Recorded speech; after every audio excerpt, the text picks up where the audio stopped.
तो वो टाइम में उसका मतलब उसको ऐसा फील हुआ कि उसका आत्मा अपने बॉडी से निकल के बाहर आके उसको देख रही थी, अपने बॉडी को देख रही थी। तो उसको वो फील हुआ था। और जब वो देख रही थी तो मतलब उसने देखा कि वो सो रही थी, मतलब एक तरफ से ऐसे बोल सकते हैं कि वो दोनों साइड में ही थी, कि वो मतलब जब सो रही थी उस पोजीशन में भी कैसे फील कर सकते, उसको फील हो रहा था। और जब शरीर से निकल के बाहर आत्मा एक देख रही है, वो उस पोजीशन में फील कर रहा था। मतलब एक टाइम में वो दो जगह में थी, ठीक है। फिर जब उसको ऐसा फील हो रहा था तो वो लेफ़्ट साइड करवा लेके सो रही थी। तो क्या हुआ, अचानक से उसको लगा कि फिर से उसके पीछे कोई है, उसके साथ कोई सो रहा है। और जब वो फिर से सेम पहले की तरह टर्न करने की कोशिश किया तो कोई औरत थी।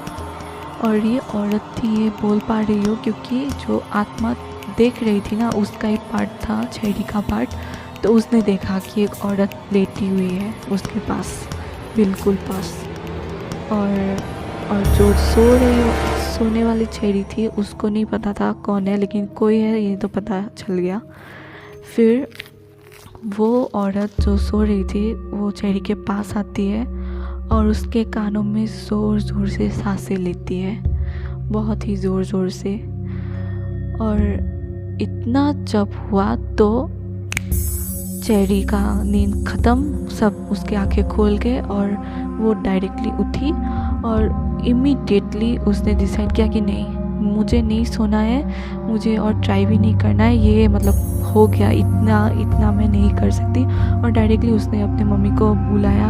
और सारी बात तो उस टाइम में नहीं बोल पा रही थी क्योंकि वो बहुत घबराई हुई थी और मतलब बहुत कुछ चल रहा था उसके दिमाग में। और क्योंकि नेक्स्ट डे इम्पोर्टेंट एग्ज़ाम भी है और रात भर ऐसा हो गया, उसको नींद भी आ रही है, सोने का मन कर रहा है, नहीं सो पा रही, इसलिए जस्ट पर उसका मतलब ये सब पहले हुआ था, थोड़ा हुआ था, इसलिए उसकी मम्मी भी समझ गई। तो मम्मी ने भी नहीं पूछा, बस मम्मी उसके साथ सो गई, चेरी के साथ सो गई। और फिर चेरी तो नहीं सो पाई, ऐसे ही मतलब थी वो पूरे रात। और फिर मॉर्निंग में उसने अपनी मम्मी को बोला। और फिर यही था एक मतलब हॉरर एक्सपीरियंस उसके साथ, जो कि रियल है, ये एकदम रियल है। अभी रिसर्च करके या साइंस अगर साइंटिफिक लेवल देखेंगे तो फिर अभी बोल सकता है कि ये एक मतलब फॉर्म ऑफ साइंस है जिसको बोलते हैं स्लीप पैरालिसिस।